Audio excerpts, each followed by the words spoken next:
Everyone, it's Jenna back with Tea, Tales, and Tropes. Today I'm joined with Diana, the owner of Secret Lantern Books and Game Shop, and we're just going to get to know about her and her business. So, to start, how would you describe the Secret Lantern Books and Games to someone who's never been here before? Well, when I really think about it, it's a comfy, cozy place that is a bookshop and a game shop. But I think more importantly, it's a community space. So it's not, you know, not something that you expect when you walk into a game store or a bookstore. So we have the ability to do a lot of like wonderful things and kind of like use the games, use the books, and any sort of crafting things to kind of add to that community aspect. So. Um, I think the number one thing that people say when they come in is, "Oh my gosh, it's so cozy in here. I feel so safe and like wrapped in a cocoon of safeness." And I'm like, "Oh, okay, that's cool. Yeah, those That's are nice." I definitely got that vibe. As Yeah. soon as you walk in, it just feels comfortable. Like it just Hmm. feels like a space where you can kind of sit out, That's kind of exactly spread it. out, and just take a breath. That's exactly it. Yeah, that's what we wanted it. The important thing to us was if you walked in, that it didn't feel like you went and you got your thing and then you left. It really is. We have people who come in and do co-working. We have people who just come in and sit, and some people who always just come and talk. Because they are stay-at-home moms or work from home, and they just are trying to take a break in between that. Um, so I think when that's what we want when people come to the Secret Lantern, is that you come in, you feel safe, you feel welcome. And one of our core tenets is where misfits make their magic and find their next adventure. And so we want you to find your next adventure, whether that's either reading a book, either finding your next craft, either playing a game, trying something new and exciting. I think that's That's awesome. yeah. Yeah, this definitely feels like a third space, Yes. shrinking third spaces Mhm. all over the Mhm. country. And this Mhm. feels like a very Mhm. one cool space to be in, Yeah, but also like so necessary for community. So it feels really definitely. great. We have a community that I mean that's just absolutely incredible. Like, and I sincerely every day, more or less, I feel humbled, and I mean that sincerely. I just every day I feel really really humbled, and that people want to come and they want to come in, and um and just like hang out with us. If that makes any Yeah. sense, it's like and sometimes we have those moments like in between, like when we're taking a break of a game or something, and somebody's just like says, "Diane, I just want to let you know that this is a really like this means a lot to me personally." There are people who are going through like extreme grief.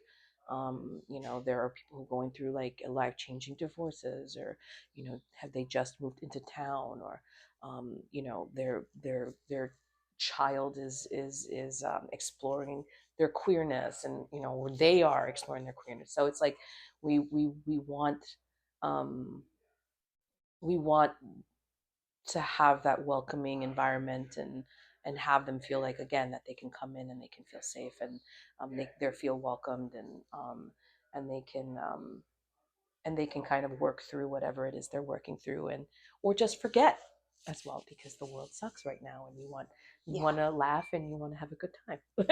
absolutely. Hmm. And so, could you tell us a little bit more about your business model, like how people can actually use the spaces here? Yeah, definitely. So we have two rooms that folks can reserve. Um, for our business model, our really is we look at every single space, and my team is so tired of me saying, but flexibility of the space. And I always say, don't get comfortable with this thing being where it is right now. We're going to probably move it at some point, because I think it's important for us to be able to be flexible, not just in life, but also where in our environments. But So how that fits into our specific space is that we have our back patio. Like for example, I think last night was actually a really really great example for that. We had something happening. We had an event happening in the back patio. It's like it was a workshop on tarot reading. We had a business networking event that was happening in the main event. We had a D&D game happening in one of the rooms. We had a shadow run, which is another TTRPG game happening in another room. And then the vault was a family that were just like, hey, let's get out of the house and let's play a board game. So for us, you're able to reserve the two rooms that we have on the side here, as well as the patio, as well as the main floor. And we're able to sort of, and folks are able to reserve those spaces. So we have, like, TTRPG nights where that range from, as small as like for free to in some of like the more like curated events, like $20 to $25. um we had that the crafting event, a crafting event that was $50 because it was a big crafting event, and they were doing like it was like intermediate like embroidery. The business networking, that was free. That was a free event. And the family that was sitting in the vault, they were sitting here for free because the room was open. If the room is reserved, you can it's reserved for you. But if it's open, we also have the ability for folks to reserve board games that are in our library. And the rooms are free play, as well as the main room and the patio. So you can take that board game and you can go out. I grew up incredibly poor, um, and it was always very hard for me to go into game stores, and in some cases bookstores. Library was my haven because it was free. But it's also the library. You know what I mean? No disrespect, but and so it's one of the things that was really important to me is for folks to be able to come in, reserve a game, and then go, and if the room is free, they can play with their families. That's important. And that's kind of how we are right now with when it comes to our business model, when it comes to the rooms and the events that happen Yeah, that's honestly that's wonderful, and I will say just the variety and types of events that you host, here. I was so pleasantly surprised, and just so happy to see how many different types of Yeah, you know uh, I won't say affinity groups, I guess yeah, you cater to, yeah, and it just seems like there's something for everyone. yeah. And again, this just feels like that welcoming space where whatever your activity is that you like to do, whatever niche thing you like to do, you can come do it here. Yeah. And yeah, it just that was really awesome to see. And it's also like, I think, it's a testament to the group that we've made, the community that we've cultivated. It's a very very welcoming environment. It's a very very safe environment, where even though there's something there, something that you've never done before, that if you come to a Secret Lantern event, that like you're not going to be made to feel stupid for not knowing a thing. We're going to welcome you with open arms. We are trying to encourage you as much as possible to try new things, things that scare you, and that you've never done before. So it's like one of the greatest treasures to see, like, folks who are like, oh, I used to play D&D, especially women who are like, oh, I used to play, especially Black women who say, I used to play these board games, and then I was X'd out. I Yeah, was pushed I can relate away. to that, You know what I unfortunately. mean? Exactly. So it's like, and that's what happened to me. I'm a DM. So for Dungeons and Dragons and other tabletop RPGs, I've been doing it for 10 years. But you know, I always would walk into a store, and I knew what I'm talking about, but it was always like, do you need help? And so it's just like that Yeah. sort of like, I don't, I didn't want that feeling to exist here. I want you to know that you can come in, you can ask the questions. I'm going to be very honest with you. Everything is curated. I picked it with, with my teams. The books as well, the TTRPGs, the community says, Diana, this is dope. We should have it here. And I'm like, all right, okay, let's do it. So that's how it is. This community, it's curated, and it's not made to like just, we're not here to tell you, oh, you should get this because it's going to make us money. No, you should get this because it's going to make you feel good, and it's also it's going to be really really fun, and it just happens to be that you need to pay for it, Yeah. or you can rent it in the game, in the game library over Mhm. there and play it over here, so with no pressure at all. That's amazing. And so I do want to ask, what are some of the games you like to play? I know you mentioned Yeah, your DM, so yeah, Dungeons and Dragons. yeah. What other type of tabletop games do you enjoy? I've been lately I've been really into solo RPGs. Okay. And they really vary. Like there are some solo RPGs like a thousand year old vampire is a really really great one where you play a thousand-year-old vampire, and it's like journaling. So it's like a very thick thing, and you're kind of going through your life and journaling about your life. And that's a game.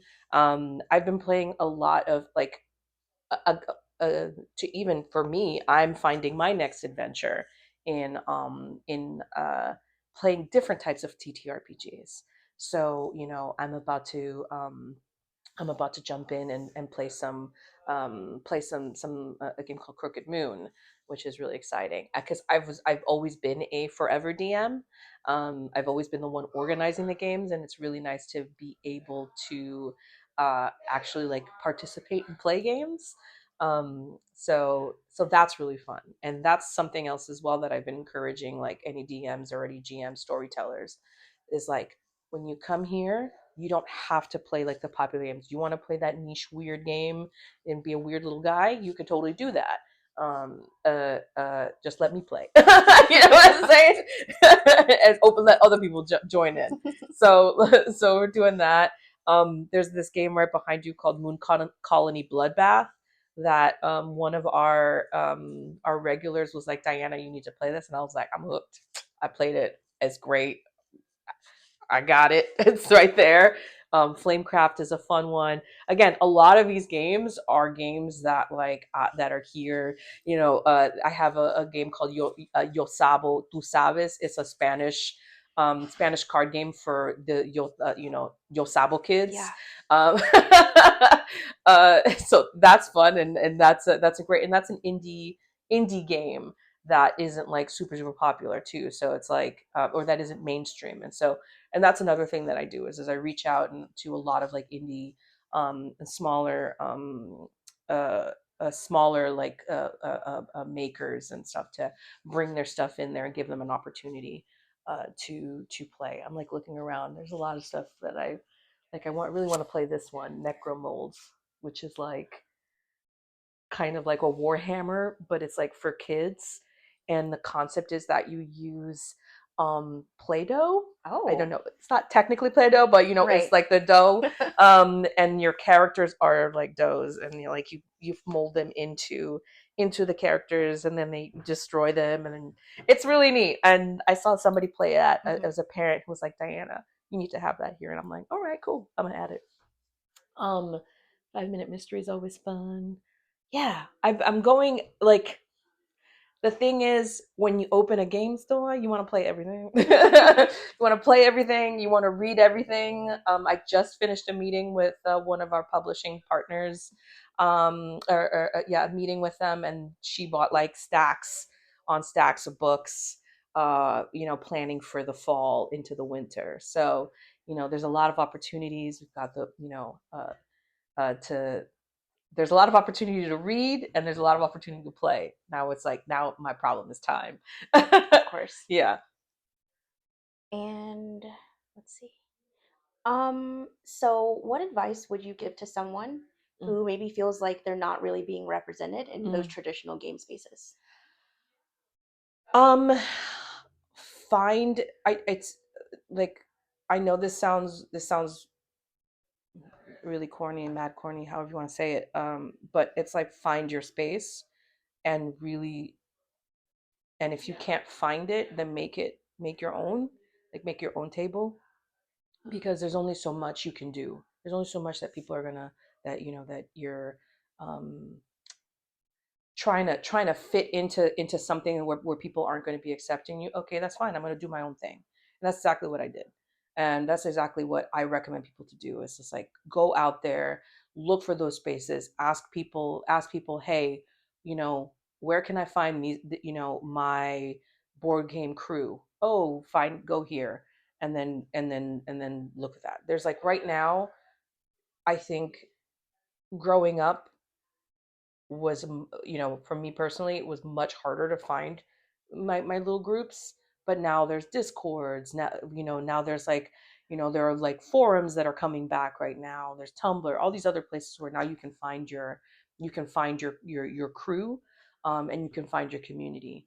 And so, and if none of that works for you, then you could just spin up your own little Discord and start inviting your friends, who then invite other people, and you create your own crew. So I think that's the beauty of the world that we live in right now, is that, like, it's not, it could sound bad to, as you're saying it out loud, but it's like, I think it's necessary for us also to find our peace. If you're not feeling included in a place, then it's just like, okay, fine. Like, I'm gonna go out and do it myself. I don't need that stress. I don't need that again, the world is crazy right now. I'm gonna go and I'm going to create this community you know for me and for my people. And then if you want to join, that's your business. Otherwise, we're having a good time over here. It's your loss Yeah. if you don't want to hang out with us. So that's how I feel. I don't know. That's how I am at this point in my Yeah. life. No, You that's know, such a good take. you And know, yes. it's like it's probably not too kumbaya and stuff. It's just like, but it's like I've worked really really hard. I've you know I've like I just worked really really hard to try and be a part of so many different types of groups, to only be consistently disappointed. That I was like, what? Why am I working so hard? It shouldn't be hard. Struggle love is not real. You know what I mean? They shouldn't have to struggle to find the love that you need and the love that you deserve. Like, I'm gonna go somewhere else, and I'm gonna make that, and it shouldn't be that hard. And that's how I feel. I don't know, whatever. Thank you. That was beautifully said. Thank you. Not very eloquent, but I'm gonna try. I'll try. And so one of the last things I'm wondering, I know people say that usually the first year in business is the hardest. Mm. Are there any like hardships that you faced, or any like circumstances that you had to overcome that very first year? Well, I mean, we're still not open. We still haven't been open for a full Yeah. year. It's only been 9 months for us officially this past weekend. So, um, I think, again, I'm not rich. You know what I mean? I'm not a rich person. It's crazy to me, to see other places as they're opening, and then also on top of that, I'm a woman of color. Um, both of those things right there. So it's just like, um I've had to work very hard to try and get funding. And it is what it is, whatever. And so I think the struggle for me is the financial aspect of it, you know, uh, but that didn't hold me back. Everything has been kind of been like bootstrapped, very, very much bootstrapped, where I'm like, I'm gonna get to that. Like the library, I gotta fix that, make that pretty. So a lot of it is bootstrapped right now. So funding is the hard part. But the community has also been great. So like we have ways that folks can donate money and donate time. When we, again, the humbling aspect of this whole experience has been, when we signed the lease, and we were outside for a couple months doing pop-ups while the building, like, they because this is a bank, they needed to convert it into usable space. Right. Like, this was like, there was like walls in here, and they tore them all down. It was very scary looking. So they tore all the walls down here. They had to tear off all the floors because it was all carpeted and it was nasty. Um, and then just like convert the teller and open that up, convert the back into not a parking or not a park or not a drive through. So there was like a lot of work that needed to get done, and so we were outside um, doing pop-ups on Saturdays, and like every single day people would come, or not every single day, excuse me, every Saturday people would come and they'd be like, what's new, and I'd give them the update. And then finally when we moved in, there's a point to all this. Finally when we moved in, I was like, all right, this looks really great. All right, now we got to build things. And those same people who came by were like, they more or less bullied me. Like I say that with love. I'll say that with love. They more or less bullied me into having volunteers to come and help build shelves and paint walls and all that stuff. And the first day when that we had the volunteers here, there was like 25-30 people here, and they built the shelves. They built all of the bookshelves. Um, and I couldn't get them. I couldn't get them to leave the building. Like I was just like, okay, guys, thank you, thank you. They were like, no, we're not done yet. Like, let us finish. And same for painting, same for like a lot of other things. So it's just like people have just been absolutely incredible. I am every day, like I said, I am very humbled by people, um, and what we can do, without like corporate, funding and stuff Yeah. like that. So it's like really, um, I think that's probably the in the beginning. So those were the major struggles. It still is a bit of a struggle, but things are getting better and such. So, you know, we still haven't hit the 1 year. But when we hit the 1 year, it's Yeah. gonna be fun. We're gonna have a big old party. I'll be there. Yeah, a big old barbecue. That'll be fun. And so I do want to ask, do you have any like summer specific events or like Mm. larger events Oh coming yeah, up soon? definitely. Yeah. I mean, this weekend is our we're doing the secret Ren Fair. So that's going to be we actually had a Ren Fair a couple months ago, and it was a big success. So much so that we were like, you know what, let's do it again. And so that's exactly what we're doing. It's a lot bigger this time around. We're going to have vendors here. We're effectively turning the whole building into and the outside as well into a Ren Fair event. So we have like a fight um uh, uh like a fight group that's going to be doing some workshops. We have vendors here. There's going to be like a magician and stuff like that. At night, we're going to have bards come out and play. And we're going to move things around and turn this into a dance hall. That's one. That's this weekend. And other big events is like we have a Latino dance night where we turn, again, flexibility of the space, we turn this space into like a dance hall, and people are dancing merengue bachata, with a little bit of 90s R&B in there, and hip hop. So that's really fun. We're gonna have like premiere events for some games, and just like our standard, like networking events, and um, author signing, games, game meetups. We have a hobby night every other week, and you know, uh, board game night every other week. So our events we have events pretty much every single day in some way or another. But our big events, yeah, those those are uh, those are ongoing as well too. And we're also going to be doing some pop ups all around the city too. So that's going to be exciting. Yeah. So stay tuned for that. Yes, that sounds very exciting. Mm-hmm. And I guess lastly, first, I just want to say thank you so much for the opportunity to speak with you Thank and you. just to get to know more about you and your business. And so, how should people stay in touch with you? Of course, they should come visit the shop. Yeah, We want you to come. definitely. Yeah. But can we find you Come. on any other socials? Yeah, so we are on Facebook, we are on Instagram, we are on TikTok. For Instagram, it's Secret Lantern Social, and everywhere else it's pretty much the Secret Lantern. Yeah, just or you can go to our website www.thesecretlantern.com. And you can order books from there as well as games, pre-order stuff.